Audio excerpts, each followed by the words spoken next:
O tema de hoje é comunicação linguística, tá? E sua aplicação à saúde. Por que comunicação linguística?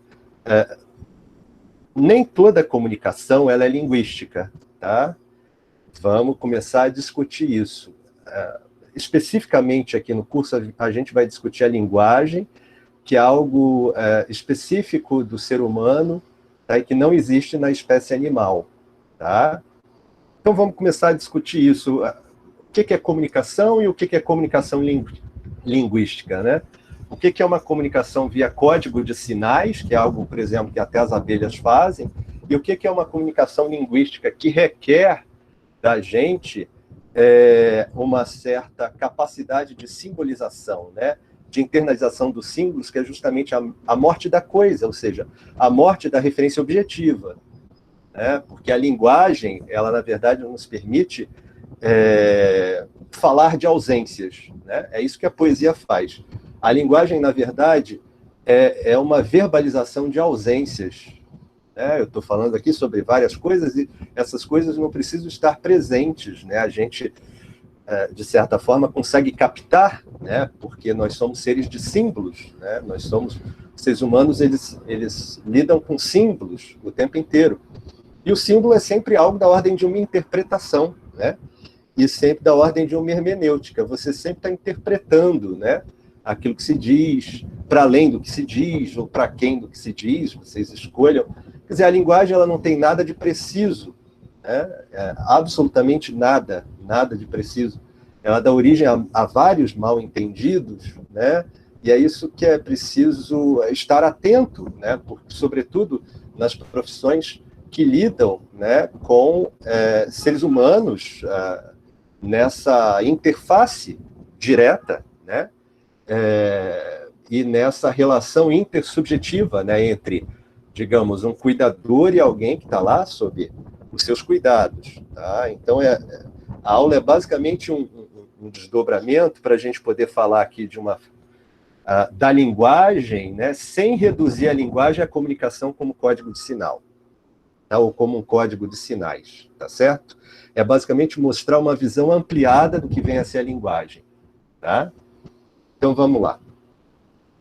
Bom, eu peguei, para falar sobre isso, um linguista muito conhecido, que é o Émile Benveniste, ou Benveniste, que ele era radicado na França, e que ele vai falar da comunicação animal comparando com a linguagem humana. Então, o capítulo do livro dele é Comunicação Animal e Linguagem Humana, tá? Está lá em Problemas de Linguística Geral, se não me engano. E aí eu recortei essa citação dele, né? As abelhas mostram-se capazes de produzir e de compreender uma verdadeira mensagem, que encerra inúmeros dados. A mensagem transmitida contém 3 dados, né? Os únicos identificáveis até aqui. Então, a existência de uma fonte de alimento, a sua distância e a sua direção. Então, vocês sabem que as abelhas fazem uma dança e, de acordo com uma certa angulação do corpo, elas conseguem passar uma mensagem, transmitir uma mensagem. Mas o problema é que, enfim, costuma-se fazer essa associação, né? Bom, mas então as abelhas têm linguagem? Não tem. Benveniste vai falar que o modo de comunicação empregado pelas abelhas não é uma linguagem e é um código de sinais. O que é um código? Um código é uma coisa fixa, tá? Então, há fixidez, não há variedade, né? Há um referente objetivo, que é o alimento, e há um modo ali de mostrar onde esse alimento está, né, para outras abelhas, no caso. A abelha que viu transmite essa mensagem para outras, mas ela não é capaz de transmitir nada mais além disso. Absolutamente nada mais além desse referente objetivo que é o alimento. Tá? Então, quais são as características da comunicação animal, aí, segundo o Benveniste? A primeira é a fixidez do conteúdo, né? O conteúdo é um referente objetivo. O segundo é a invariabilidade da mensagem. Tá? É uma mensagem fixa que não varia. O terceiro é uma referência a uma única situação. Tá? O quarto, há um enunciado sem enunciação, porque quem é que fala? Né? Quer dizer, não há sujeito, não há construção de uma frase no sentido de um sujeito, né, agindo sobre o mundo, né, operando aí uma ação, né, se fazendo verbo, né, no mundo, que é essa construção de uma frase, na linguística ou na linguagem humana, né? Então é um enunciado sem enunciação. E por quinto, né, é uma transmissão unilateral. Então, na verdade, é muito mais um monólogo do que um diálogo. Tá? Então, não há diálogo, não há reciprocidade nessa comunicação. E é algo muito mais atrelado a um código genético, ou seja, as abelhas já nascem sabendo disso, não é algo que é aprendido, tá? Diferente da linguagem humana. Eu acho que a grande diferença está aí entre o inato e o adquirido. Na verdade, nós só somos humanos porque adquirimos essa capacidade de lidar com símbolos de forma ilimitada, né? Bem diferente do mundo animal. Aliás, é a linguagem que nos humaniza, tá? É o que faz com que a gente, de certa forma, possa inventar novos modos de vida que estejam para além do nosso instinto de sobrevivência, tanto para o bem quanto para o mal, tá? Mas a linguagem, de certa forma, é aquilo que nos liberta do instinto animal, tá? É aquilo que nos torna, de fato, humanos, né? E a palavra, e a partir do momento em que a palavra surgiu, aí nesses cerca de 100 mil anos aí de história evolutiva, ela passou a operar transformações, né? Tanto em nós mesmos, com o advento de um psiquismo, né? Que é estruturado como uma linguagem, tá?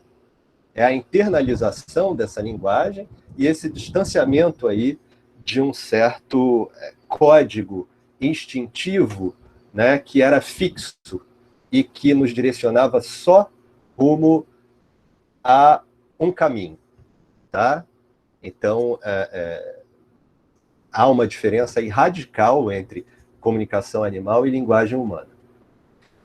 Então, o Benveniste vai falar que na linguagem humana, né, ele falou, não se comprovou que uma abelha vá, por exemplo, levar a outra colmeia a mensagem que recebeu da sua, o que seria uma forma de transmissão ou retransmissão.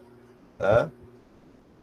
Ora, na linguagem humana, o símbolo, em geral, não configura os dados das experiências, no sentido de que não há relação necessária entre a referência objetiva e a forma linguística.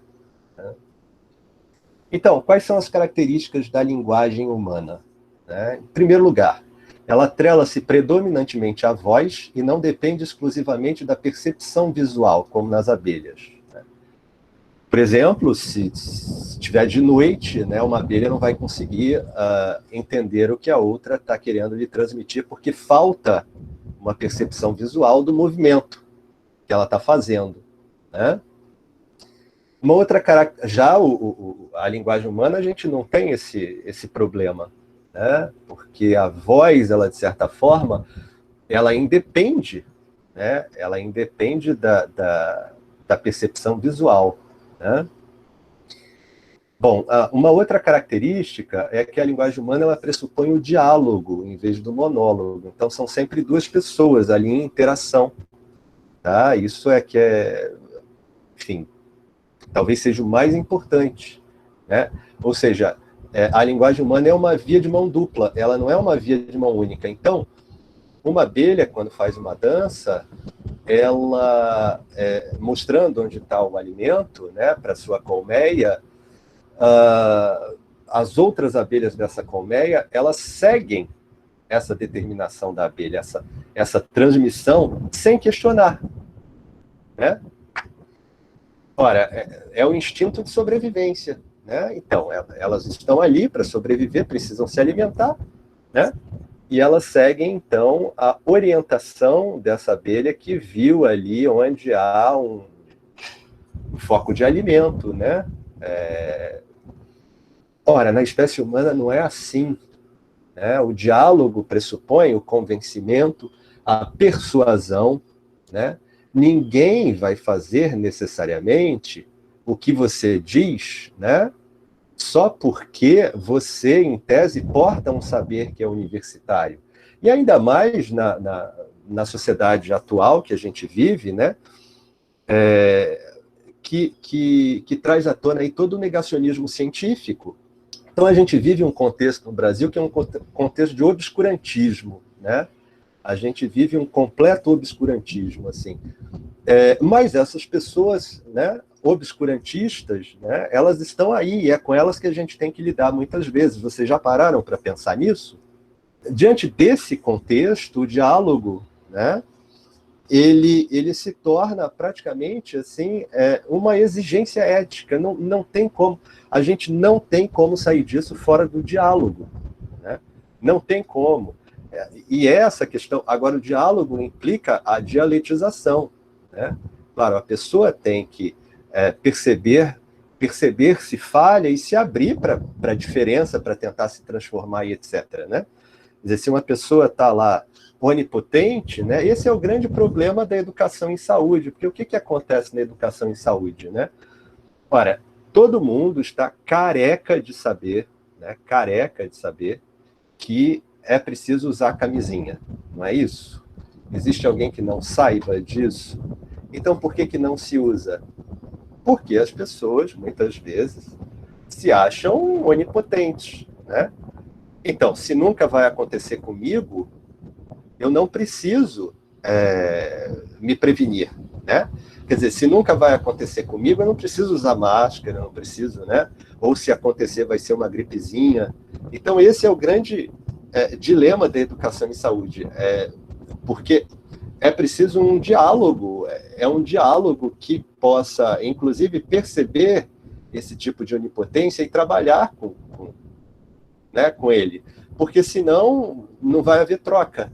Então, vai haver a transmissão de uma informação que foi construída segundo um viés científico, né? Mas a pessoa que está recebendo vai falar assim, olha, isso aí para mim não vale nada, né? Isso aí que você está falando, não, porque eu tenho a minha opinião, né? Eu tenho a minha opinião, não tenho E a minha opinião não é opinião científica, então o que existe não são opiniões, não são narrativas que entram em conflito, em disputa, e a gente escolhe uma para viver e etc, né? Então, o que eu estou querendo dizer para vocês é o seguinte, bem resumidamente, para a gente poder avançar, é que na era do negacionismo científico que a gente está vivendo, a ciência não vale muita coisa não, tá? Ela passou a valer tanto quanto qualquer outra coisa mística, né? Inclusive um pensamento mágico, né? De achar que um remédio que tem inúmeros efeitos colaterais e nenhuma eficácia comprovada, experimental pelo menos, pode até ter uma comprovação empírica, mas não tem experimental, né, que é a cloroquina, seja aí feito de garoto propaganda, de um governo que é ignorante, né, gente? Então, eu acho fundamental, assim, é fundamental falar sobre linguagem, sobre comunicação no mundo atual que a gente está vivendo. Tá? E é preciso ter toda a paciência do mundo, tá? Porque, enfim, senão a gente vai viver só na nossa bolha, né? E na nossa bolha a gente vai estar falando só para convertidos, né? Pessoas que já são convertidas à nossa crença, não vai haver troca e vai haver só aí afago do ego, né?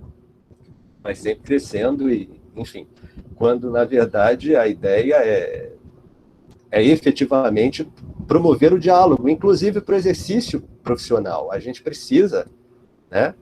Porque cada vez mais a gente vai ter esse embate entre ciência e obscurantismo, né? Que vão se chocar, aí entrar em conflito, né? E é preciso ter calma, paciência, né?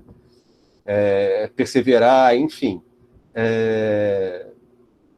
Então, voltando aqui ao slide, né? A linguagem humana pressupõe o diálogo, tá? Uma terceira característica aí é que a linguagem humana ela possibilita uma transmissão sem fim no tempo e no espaço, diferente das abelhas, né? Que tem uma limitação clara, ou seja, a comunicação entre elas depende de uma certa angulação que se faça, né, com o corpo. A espécie humana, ó, vocês devem ter visto aquele filme sobre o Stephen Hawking, né? Stephen Hawking era uma pessoa, um físico, né, brilhante, descobriu não, eu não gosto desse termo, porque parece que sempre existiu lá e alguém trouxe à luz. Não, ele inventou a teoria do Big Bang, que explica a origem do universo. Ele tem um filme, tá na Netflix, vocês assistem. E ele tinha, podem assistir se quiserem, obviamente. E ele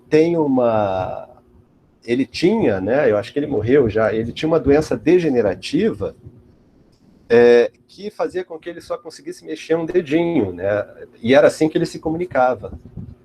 Então, a espécie humana consegue, né, esse tipo de transmissão que não é limitada ao corpo, né? Que não depende exclusivamente do corpo. Óbvio que, né, tem toda aí uma linguagem gestual e corporal, mas a linguagem humana não é dependente disso, tá? Ela não depende exclusivamente disso, certo? O exemplo aí clássico é o Stephen Hawking, tá? Mas tem outros, se vocês quiserem. Tem um filme, eu me lembrei agora desse filme, O Escafandro e a Borboleta. Eu não sei se vocês já viram, mas é a história real, né? É um filme francês, tá? É uma história real de um homem que sofre um AVC. Ele estava na faixa dos 40 e muitos anos, assim, na minha faixa etária, né? Uns 40 e muitos anos, sofreu um AVC, e a partir desse AVC, o vulgo derrame, né? Ele fica acamado e não consegue se comunicar a não ser piscando os olhos, né? Então era a chamada síndrome do cativeiro. Ele só conseguia se comunicar pelos olhos. Como é que chama? Fonoaudióloga percebeu isso, né? Nele. Enfim, não sei se foi ela que percebeu, mas ela desenvolveu um modo de se comunicar com ele piscando os olhos. Então ela foi lá e inventou um alfabeto, quais são as letras mais usadas na língua francesa, inventou um modo de comunicação com ele, e ele escreveu um livro, tá, nessa condição. Então existe um livro, é óbvio que o livro é curto, não é nada grande, por motivos óbvios, né? E que deu origem ao filme. O filme ele foi baseado nesse livro que esse homem escreveu. E pouco tempo depois ele morreu, né? Mas ele conseguiu, então, esse tipo de comunicação, assim, que é impensável, né? Se a gente pegar aí o reino animal, pelo menos entre os animais ditos selvagens, né? E uma outra característica da linguagem humana é que o signo linguístico ele prescinde da referência objetiva, né? Quando você fala árvore, né? O que é um signo linguístico?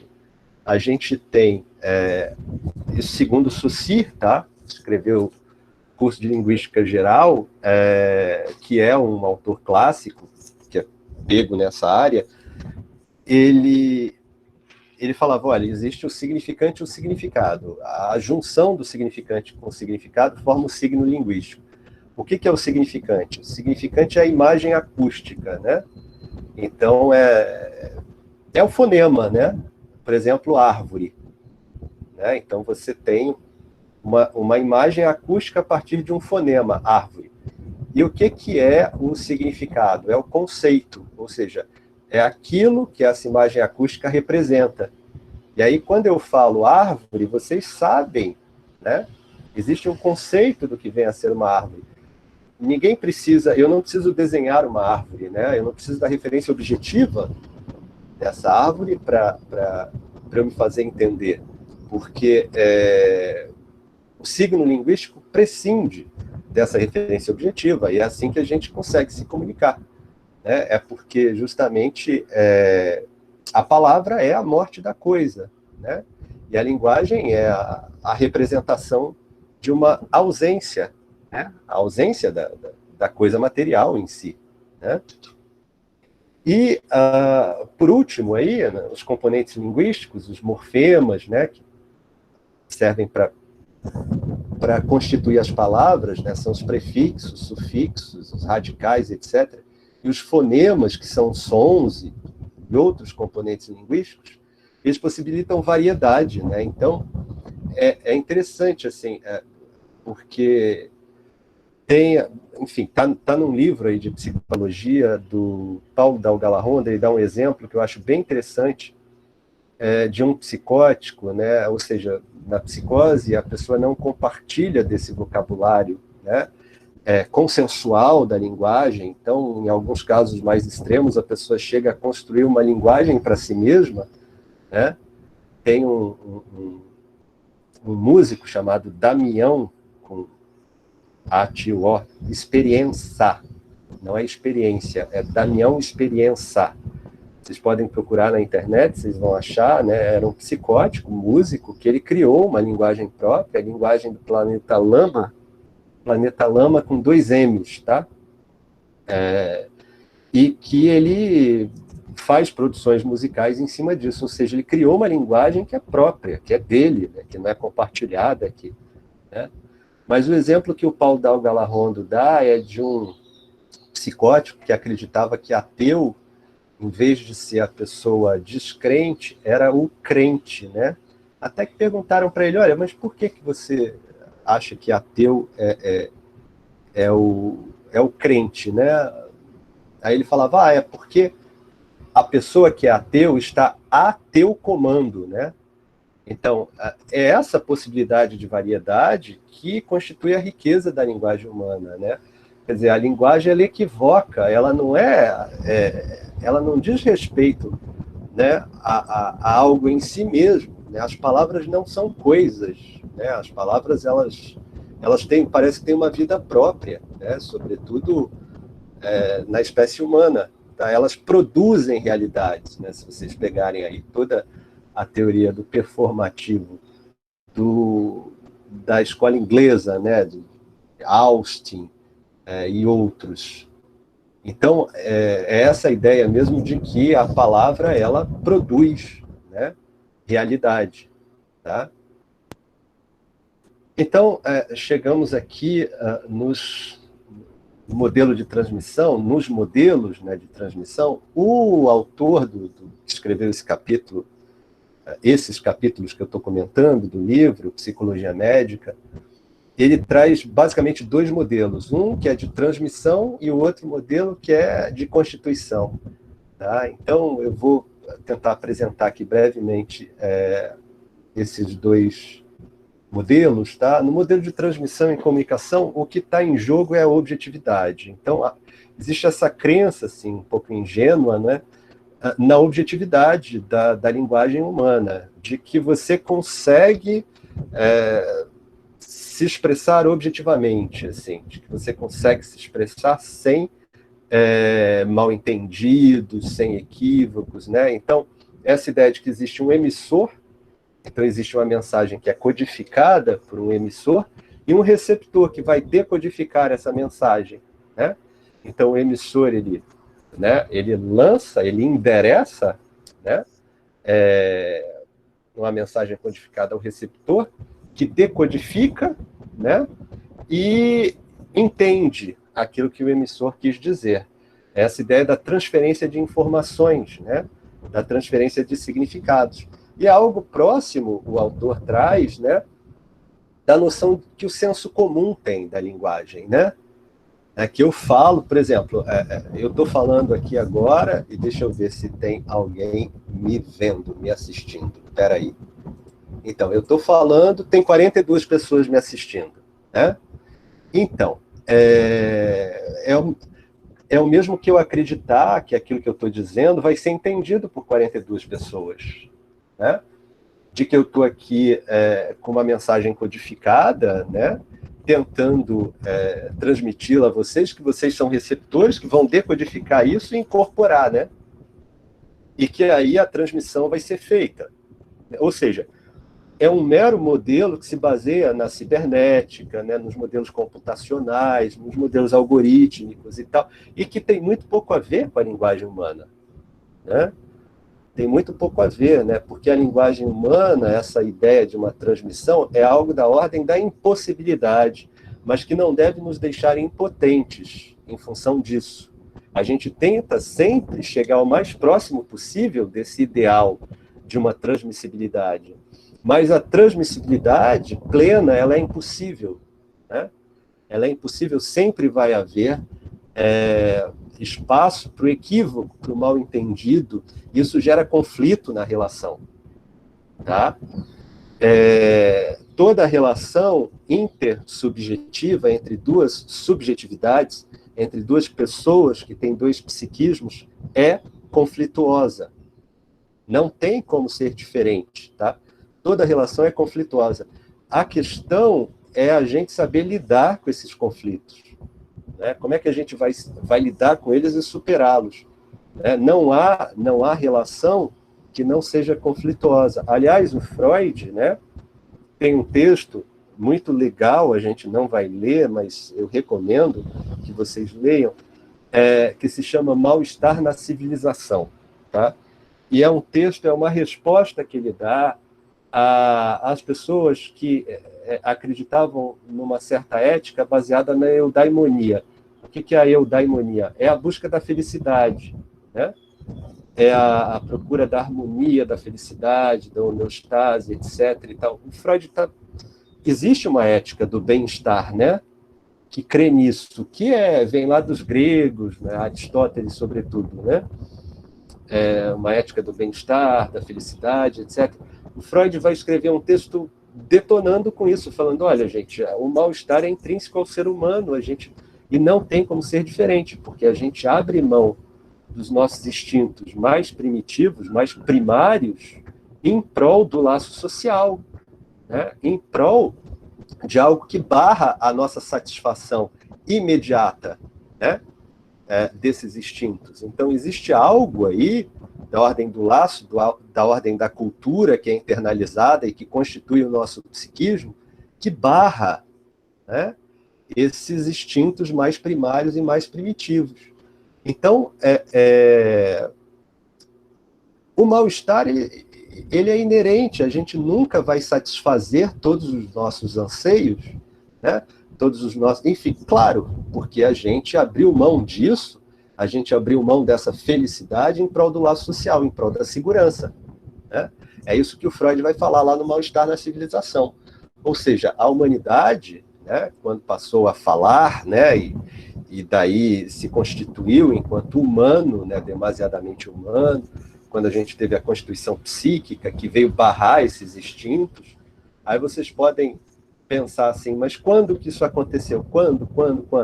Ora, quando, ao certo, a gente não sabe porque não tem registro, tá? Agora, existe um registro que está numa passagem de um livro chamado Odisseia do Homero, tá? Homero foi um poeta grego que escreveu dois livros muito famosos, Odisseia e Ilíada. Tá? Na Odisseia, ele tem uma passagem lá do Odisseu, né, ou Ulisses, que ao ouvir o canto das sereias, né, ele estava numa embarcação, enfim, é uma história lá de conquistas, a conquista épica, né?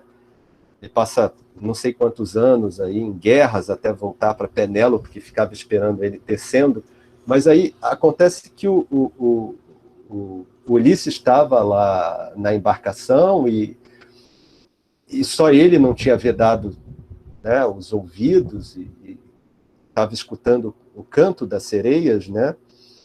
E o que ele faz para não se deixar seduzir pelo canto das sereias? Ele se amarra ao mastro da embarcação. Então tem um mastro, né? E ele vai e pede para as pessoas o amarrarem, né? Para ele não se deixar seduzir pelo canto das sereias. Esse parece ser o primeiro registro escrito, né, de uma pessoa que abre mão de uma satisfação instintiva e imediata em prol do laço social. Porque Ulisses, de certa forma, ele era o representante do laço social na Grécia Antiga, né? Ele era um guerreiro que ia conquistar, né, as terras perdidas, e, enfim. Então, existe esse tipo de registro, né, na literatura.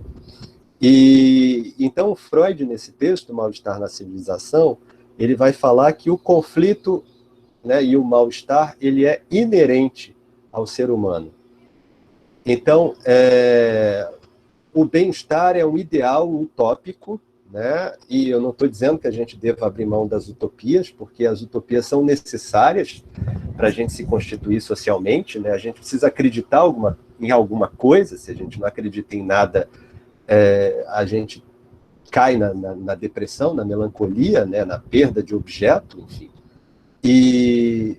Mas ele vai falar, olha, a gente não pode se iludir, a gente pode até acreditar, mas não se iludir, né, de que, até porque as utopias são inalcançáveis, né? As utopias, elas são feitas mesmo só para funcionar como ideal, mas são inatingíveis, né? E ele fala, o conflito, o mal-estar, é o termo que ele usa em alemão, Unbehagen. Aí tem várias traduções, uns traduzem por desconforto, né? Mas a tradução mais consensual é mal-estar, né?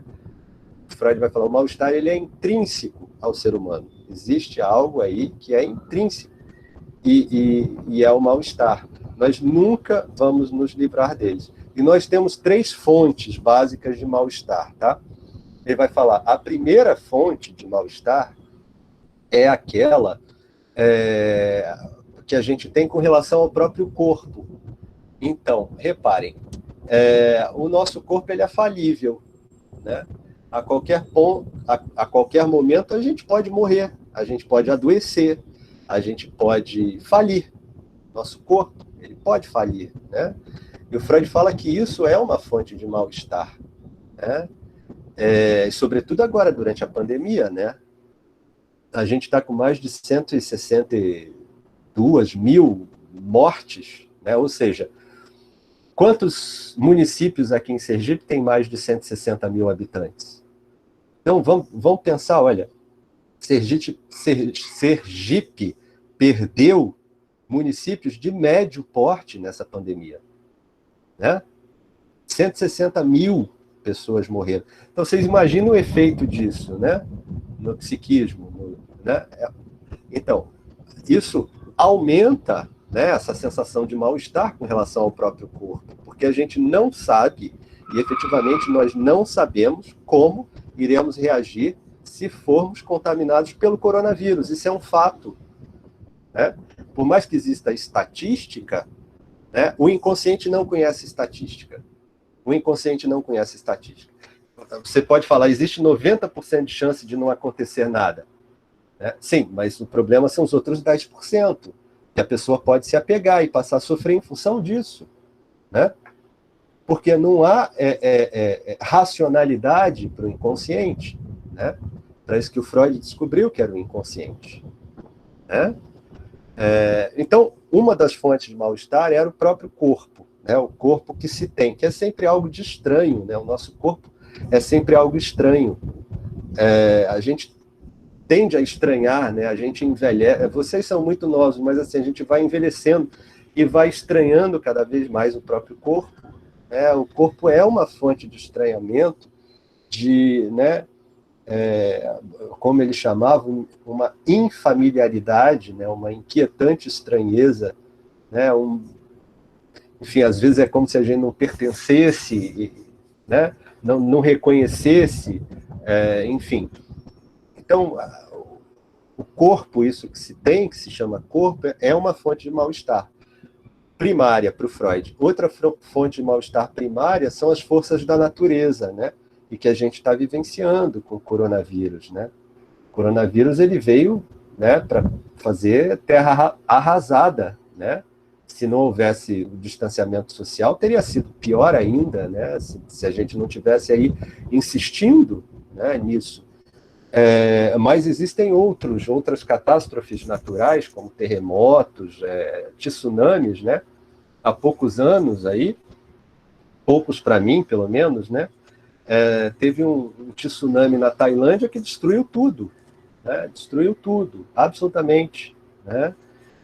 Tem filme já falando sobre isso, né? Mas é essa ideia de que as forças da natureza, elas são incontroláveis, por mais que a gente tente, né, manter tudo sob controle, mas não é possível, né? Não é possível. E isso é fonte do mal-estar. A gente nunca vai viver num mundo onde a gente tenha tudo sob controle, né, com relação a forças da natureza. E é sempre uma fonte de temor, né? E agora, com a pandemia, isso se exacerbou, né? É por isso que tem muita gente se angustiando, né? Ou seja, é isso da ordem do mal-estar que vem à tona, né?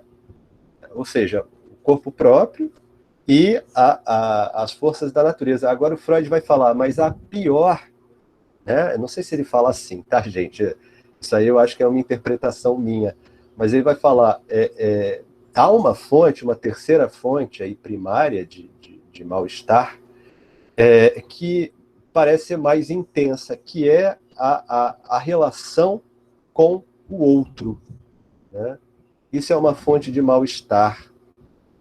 É por isso que as profissões que lidam diretamente com o outro, então vamos lá, profissional da saúde, professor, funcionários públicos que lidam com prestação de serviço direta, né?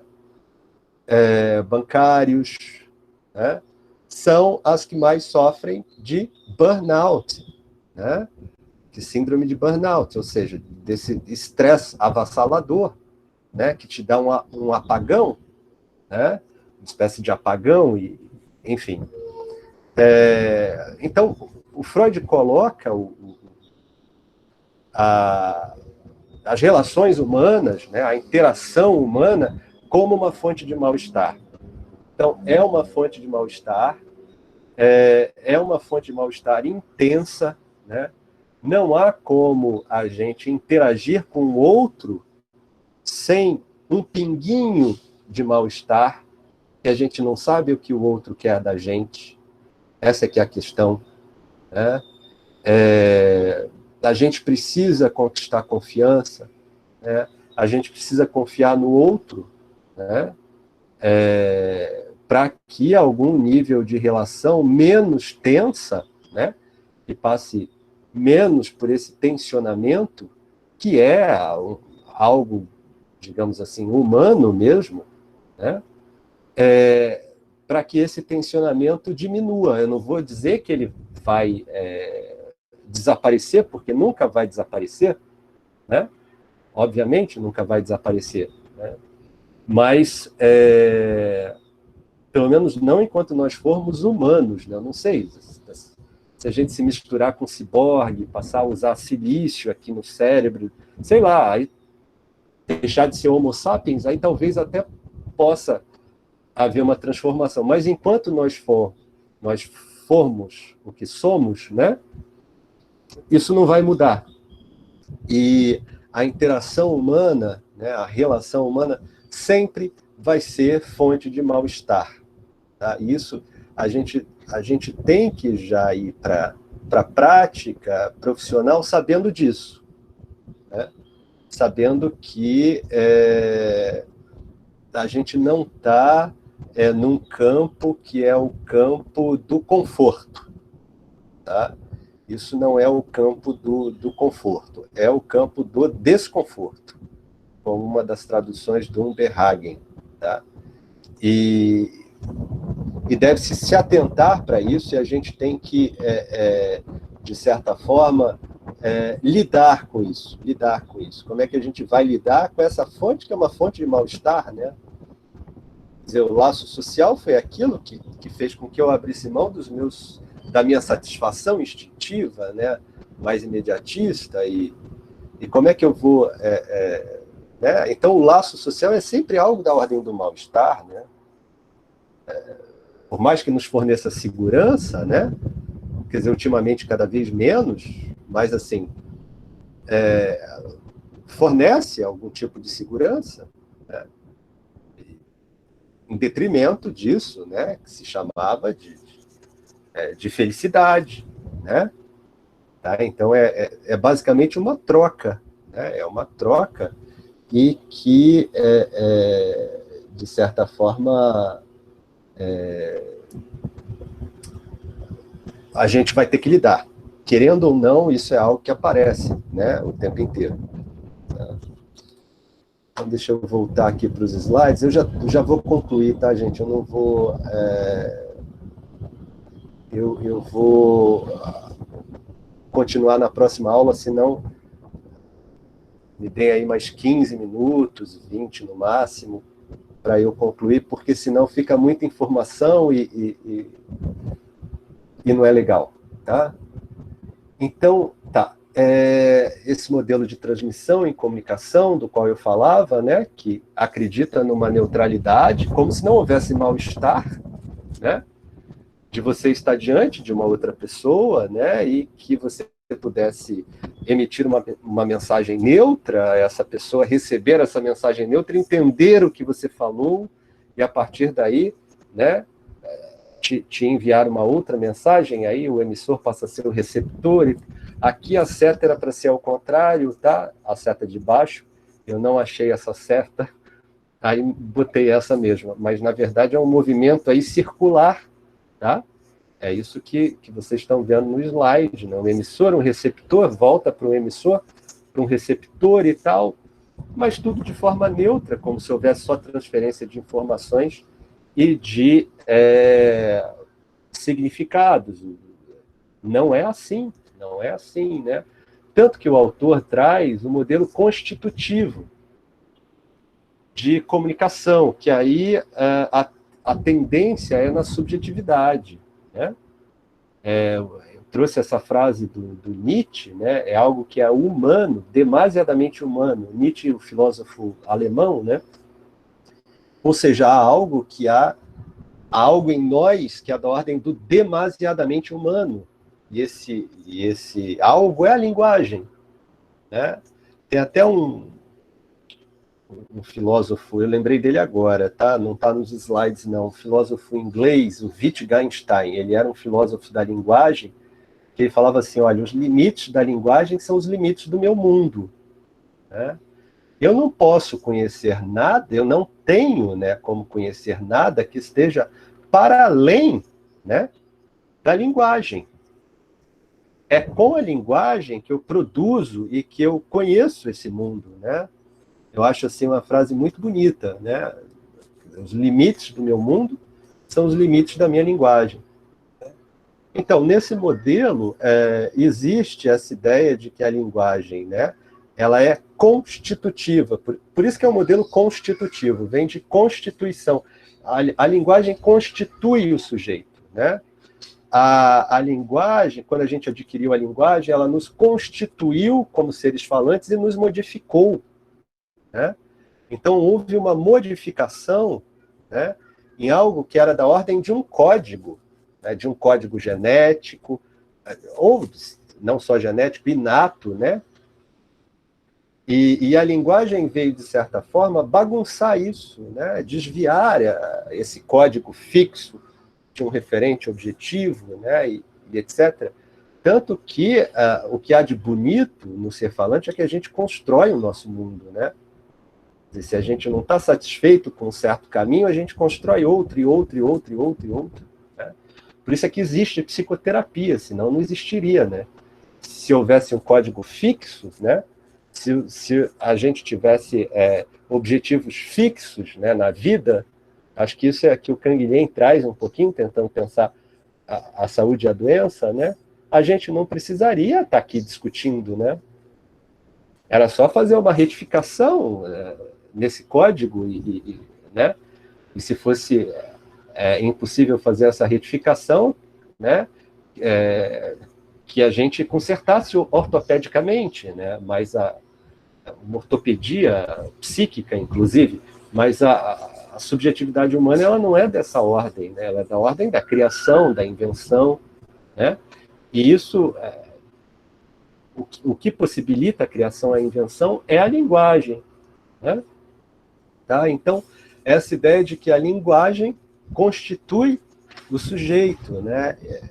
Em algum momento aí a gente adquiriu a linguagem, isso nos transformou e passamos a ser seres diferentes do que éramos antes. Não somos mais os mesmos hominídeos, né? E por mais que isso seja assim, até senso comum falar isso, mas é bom frisar, né? A linguagem, de fato, ela desvirtuou algo de um código, né, inato, na espécie humana. Ela se sobrepôs a esse código inato e trouxe essa possibilidade de transformação, né? Essa possibilidade de criação, de invenção, né? Poieses, aí, né? De fazer poesia, a vida como obra de arte, que também é uma ideia do Nietzsche, enfim, né?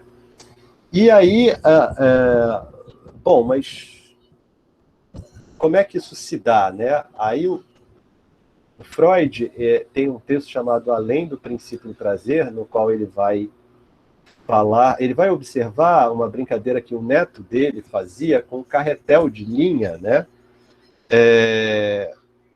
E como é que era essa brincadeira, né? Ele apelidou essa brincadeira de Fordar, que é da língua alemã, né? Na verdade, ele leu como Fordar, mas assim, o neto dele, ele pegava um carretel de linha, e a gente está falando dos anos 20, tá, gente? Então não existia tablet, nada disso. As pessoas brincavam de empurrar carrinho de madeira e né, descer na ladeira com carrinho de rolimã e brincavam com carretel, enfim, brincavam com o que podiam, com o que havia de disponível na época. E ele jogava esse carretel para longe e gritava, né? Oh! Ele puxava a linha do carretel, ficava surpreso quando via, né, aquilo que havia sumido, né, reaparecer, e falava, ah! Então esse oh, ah, né? Ou seja, o Freud leu como fordar, que é lá, for, né, em alemão, e da, aqui, né? Ou seja, lá, aqui. Ou seja, o Freud, olha só que cara genial, né? Ele percebeu que o neto dele estava simbolizando a ausência da mãe. Como é que uma criança simboliza uma ausência sem se angustiar? Brincando. É o lúdico que possibilita essa simbolização de uma ausência, né? E o símbolo, né? Quer dizer, ele não precisava mais, a partir desse momento, estar o tempo inteiro na presença da mãe como cuidadora, né? Por quê? Porque ele ele assimilou a ausência da mãe pela constituição de um símbolo. Ele conseguiu simbolizar a ausência dela sem se angustiar, né? Ou seja, é como se ele tivesse sublimado aí, dado outro destino para a angústia, né? Nessa brincadeira. Por isso é que o mundo da criança é o mundo do lúdico, é a forma como a criança dá conta, né, da angústia de separação, né? Em algum momento isso vai ter que acontecer, essa angústia de separação entre mãe e bebê. E mãe, eu estou falando aqui como função, tá? Função de quem cuida. Uma mãe pode ser inclusive um homem pode fazer uma função materna para uma criança, tá? Então, não estou falando de sexo nem de gênero, estou falando de uma função, né? Então, essa angústia de separação da mãe, né, em algum momento aparece, e a criança vai dar conta disso de forma lúdica. Mas o que o Freud está mostrando aí é que na ontogênese, né, no desenvolvimento do próprio sujeito, existe um momento no qual há, como se fosse assim, o aparecimento da simbolização. E a simbolização aparece justamente nessa separação que há, né, entre o bebê e a mãe, quando ele consegue se separar, né, da mãe e advém enquanto um ser independente, autônomo. Tá? É essa a ideia do sujeito como ser falante, né? Porque a fala é justamente a representação de uma ausência, como eu falava para vocês, né? A palavra representa a ausência. Então, a partir dessa simbolização, ele consegue representar a mãe com um carretel, ou com qualquer outra coisa que seja, né, com um determinado objeto transicional, né, como um psicanalista inglês chamado Donald Winnicott chamava, né? Aliás, tem um personagem do Snoopy, né, eu não sei, eu estou com os livros aqui, né, mas tem um personagem que só anda com um cobertor, eu não sei se vocês gostam do Snoopy, eu esqueci agora o nome do personagem, mas ele, para todo lugar que vai, ele carrega um cobertor, né? Ou seja, esse cobertor é um objeto transicional que vai, de certa forma, simbolizar essa ausência, né? Que, enfim, de certa forma, é como se a mãe estivesse sempre ali presente, mas a gente só consegue isso porque nós falamos, porque nós somos seres de linguagem, de símbolo, né? Então, o símbolo na verdade, a representação de uma coisa ausente, né? De algo que está ausente. Ok? Então, deixa eu só ver aqui, tá? Eu vou até aqui, tá? Eu vou até aqui, depois a gente... Bom, então, Saussure, né, que foi esse linguista que eu falei para vocês aqui, do curso de Linguística Geral, linguista suíço, ele diz que não há relação natural entre significante e significado, né? Ou seja,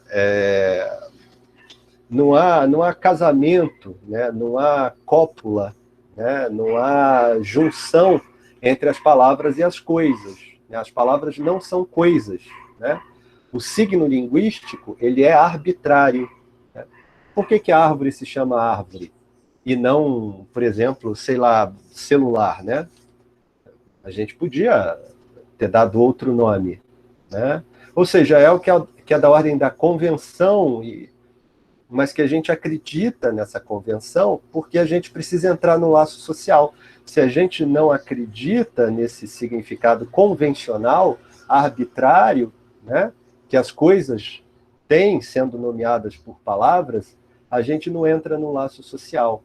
É o que acontece, por exemplo, no caso da psicose, né? O sujeito psicótico, quando está numa psicose desencadeada, ou seja, quando ele está em surto, em crise, né?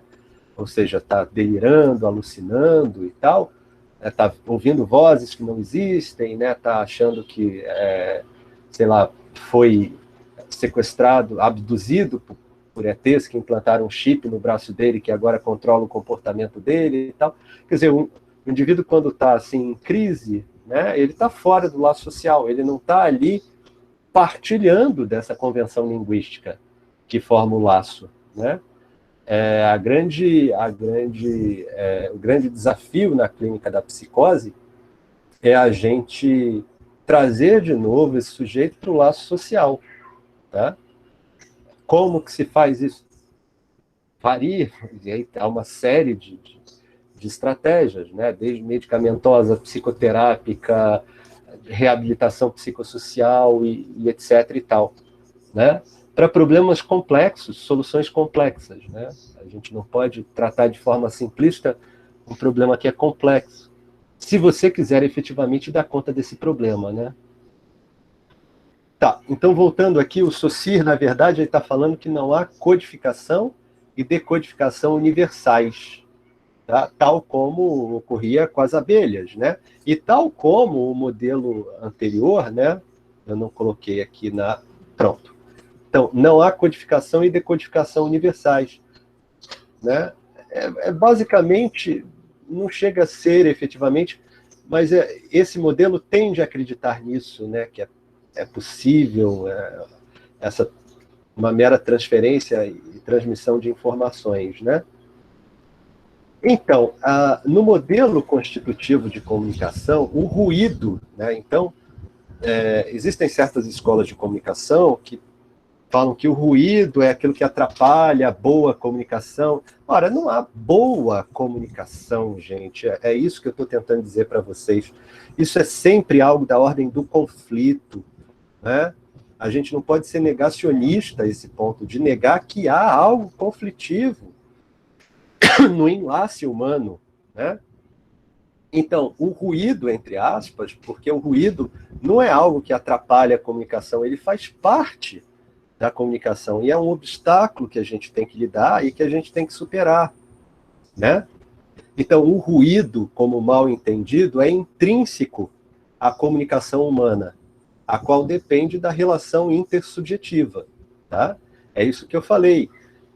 você nunca vai estar na frente de uma outra pessoa desconhecida, né, sem um grauzinho de angústia, de mal-estar, né, de desconforto e tal, porque efetivamente você desconhece aquela pessoa e o que o outro quer, né? Enfim, tá? Devemos estar atentos a isso, e sabendo também reconhecer isso em nós.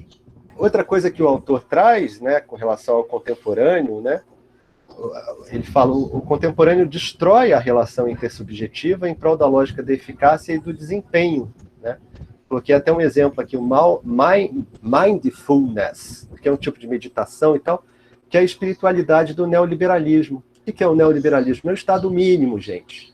Acaba o SUS, né? Acaba o Sistema Único de Saúde, acaba a universalidade, você vai ter que comprar tudo, lógico, e vai comprar saúde também.